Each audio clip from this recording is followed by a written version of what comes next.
Halo,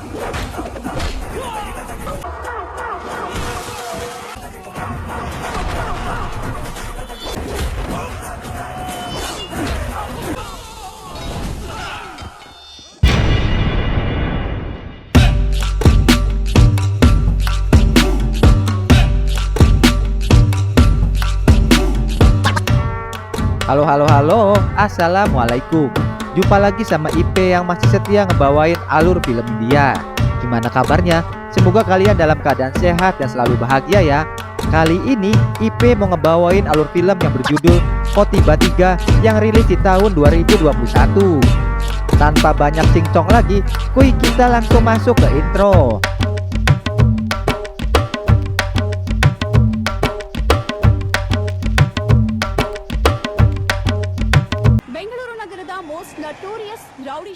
Film dimulai dengan berita yang menyatakan kalau Bashir Bhai adalah penjahat yang berbahaya. Pihak kepolisian dalam pernyataannya kepada media berkomitmen akan menangkapnya dalam waktu 6 jam. Seorang perwira polisi India menyatakan bahwa ada seseorang yang memiliki keberanian sejati yang akan menghancurkan Bashir beserta pengikutnya.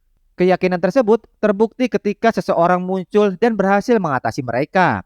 Ia menghancurkan kelompok Bashir Bhai hingga ke akar-akarnya. Nggak hanya itu, ia juga berhasil mengambil uang hasil kejahatan yang telah dilakukan oleh Bashir dan antek-anteknya.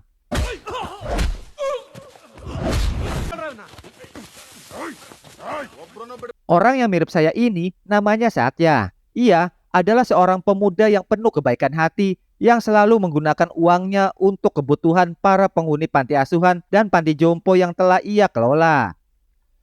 Di panti tersebut, ia juga memiliki seorang anak perempuan kecil yang sangat ia cintai yang bernama Janu. Namun, ia mengalami kejutan ketika melihat Janu tiba-tiba pingsan saat mereka bercanda bersama. Dengan sigap, Satya membawa Janu ke rumah sakit untuk diperiksa. Setelah dilakukan pemeriksaan, beberapa dokter di rumah sakit itu tidak memiliki kemampuan untuk mengatasi penyakit yang diderita oleh Janu. Oleh karena itu, Satya harus mencari perawatannya optimal di luar negeri.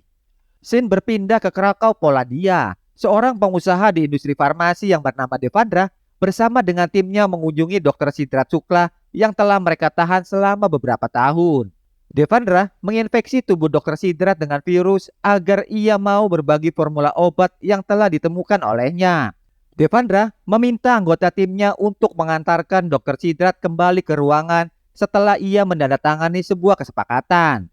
Devendra juga meminta anggota timnya untuk menjaga permata mahkota yang sangat berharga yang berhasil ia dapatkan dari sebuah lelang. Satya akhirnya membawa Janu ke salah satu rumah sakit di Warsawa, Polandia.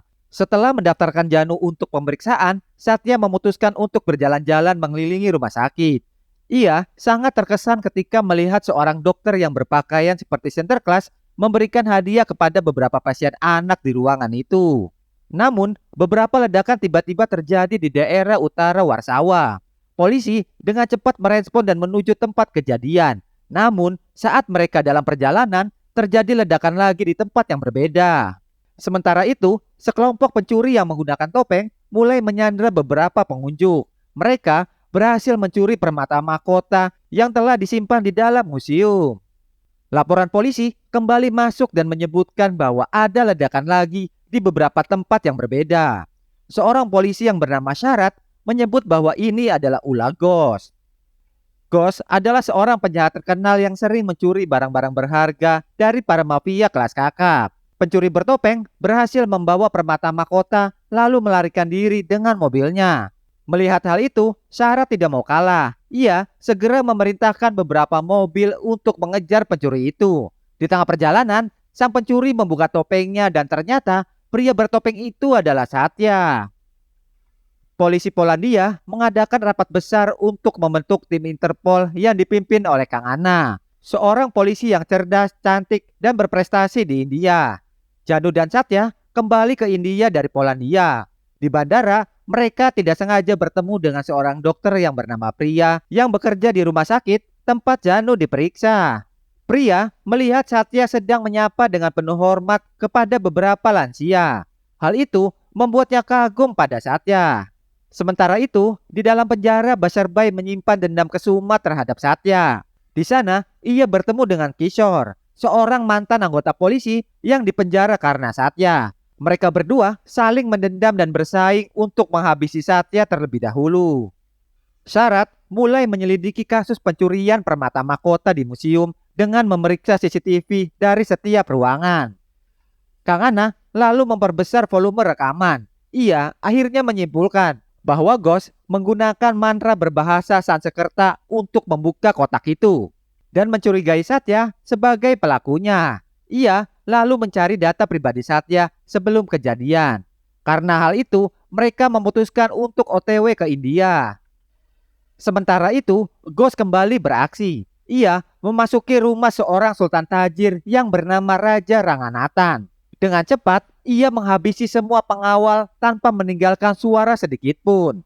Dan akhirnya, ia berhasil membunuh Raja Ranganathan. Devendra mengetahui bahwa Raja Ranganathan telah tewas di tangan Ghost. Ia mulai membaca situasi dan memprediksi bahwa Ghost akan menjadikannya sasaran berikutnya. Ia memerintahkan Michael untuk menghancurkan Ghost yang mereka ketahui adalah Satya. Kematian Raja Ranganathan menyebabkan duka mendalam bagi sebagian keluarga. Satya hadir dalam upacara kremasi dan menjadi pusat perhatian Sarat dan Kang Ana yang baru aja tiba di India. Mereka melaporkan semua kejahatan yang telah dilakukan oleh Satya kepada kepolisian India. Kepolisian India tidak yakin bahwa pria yang telah melakukan banyak kejahatan di Polandia adalah Satya. Karena Satya di India dikenal sebagai pemuda yang dermawan dan memiliki lembaga sosial yang ia kelola sendiri. Mereka mengklaim bahwa perbuatan tersebut dilakukan oleh saudara kembarnya yang bernama Siva. Namun, Kang Ana dan Sarat tetap yakin bahwa pelakunya adalah Satya setelah melihat beberapa bukti. Kang Ana melakukan penyelidikan lebih lanjut dan menemukan bahwa Siva sebenarnya telah meninggal beberapa tahun yang lalu. Polisi kemudian menghadirkan Kishore untuk memberikan keterangan mengenai siapa Satya sebenarnya. Kishore berhadapan dengan Kang Ana dan Sarat. Ia mengungkapkan bahwa Satya adalah sosok yang cerdas dan mampu mengelabui banyak orang. Ia juga menyebut bahwa Satya sebenarnya adalah dua orang yang menjadi satu. Namun, mereka tidak menyadari bahwa semua pembicaraan mereka telah ditonton oleh Devendra yang telah memasang kamera pada salah satu anggota Interpol yang bersekutu dengannya. Devendra segera meminta Michael menyusun rencana untuk menghabisi Satya dimanapun ia berada. Satya janjian ketemuan dengan pria di sebuah restoran. Namun, semua anak buah Michael telah berkumpul dan mengawasi setiap gerakan Satya. Mereka mengepung Satya dari berbagai sudut. Ketika Satya pergi ke toilet, mereka terus mengikutinya dan berencana untuk menghabisinya. Pria terkejut ketika beberapa pemuda terpental dan tubuh mereka menghantam dinding kaca restoran dengan brutal.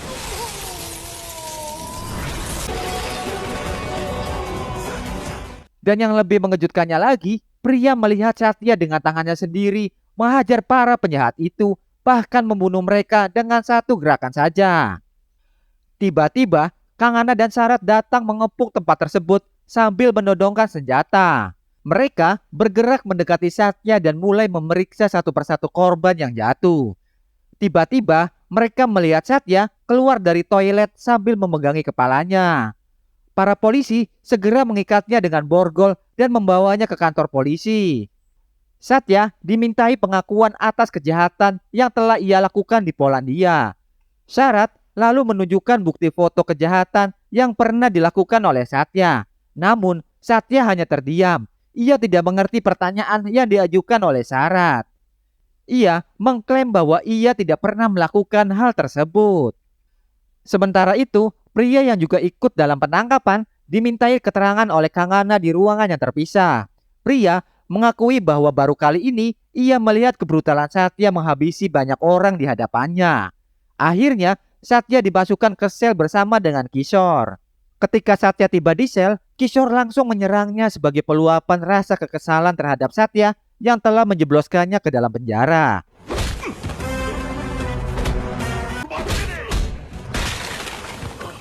Polisi lalu datang untuk melerai keduanya. Satya dan Kishore kemudian masuk ke mobil tahanan untuk dipindahkan. Namun, mereka terkejut saat tiba-tiba mobil tersebut ditembak oleh senjata pengait. Akhirnya, mereka berhasil lepas dari pengawasan polisi. Satya dan Kishore bertemu dengan pria di apartemennya. Namun, Kangana yang mengetahui pergerakan pria segera menyusun rencana penangkapan. Satya terus menjelaskan kepada pria kalau dirinya bukanlah ghost yang dituduhkan selama ini. Dan tiba-tiba polisi datang dan langsung mengepung tempat itu. Nggak lama kemudian muncul sebuah mobil berwarna merah yang mempermainkan ban mobilnya hingga mengeluarkan asap. Polisi kehilangan jejak Satya, pria dan Kishore. Mereka dibawa oleh Ghost ke sebuah tempat. Saat Ghost membuka topengnya, wajahnya mirip sekali dengan Satya. Tiba-tiba, seseorang yang bernama Dr. Anand berdiri di belakang mereka. Dr. Anand mencoba menjelaskan semuanya kepada mereka. Ia mengungkapkan bahwa Ghost sebenarnya adalah Shiva, saudara kembar Satya. Ibu mereka bernama Durga, seorang komisaris Departemen Kesehatan yang berani menegur siapapun yang tidak melakukan pekerjaan sesuai peraturan.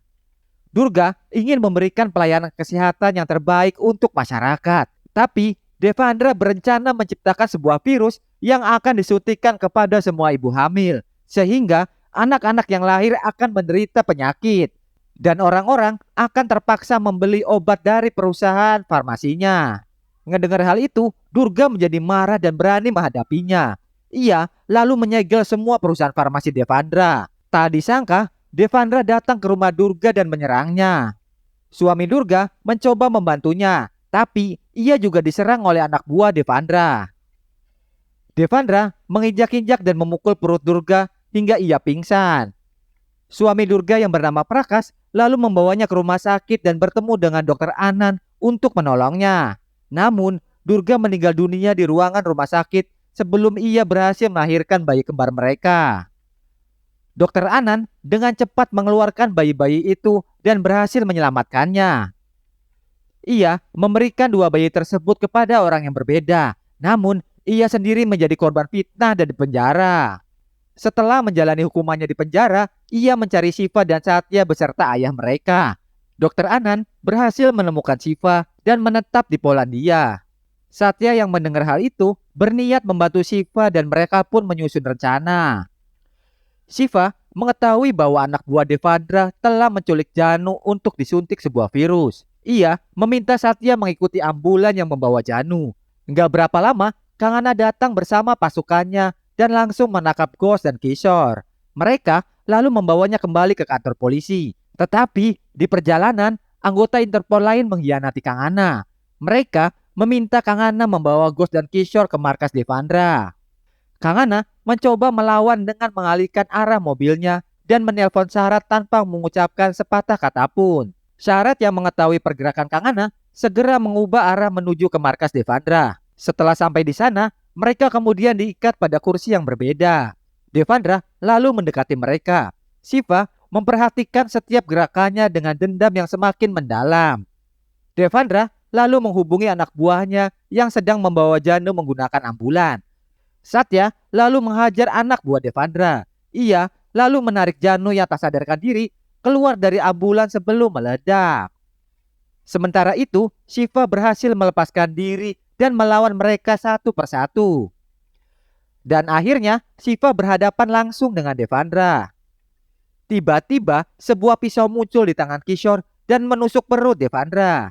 Dan film pun ditutup dengan adegan Kishore ditangkap dan dituduh sebagai pelaku pembunuhan Devendra. Selesai juga ceritanya. Terima kasih yang udah nonton video ini. Dan jangan baper ya, ini cuma buat hiburan doang kok. Mohon maaf kalau ada salah-salah kata. Dukung channel ini dengan komentar yang positif ya. Sampai jumpa di alur film berikutnya. Dadah.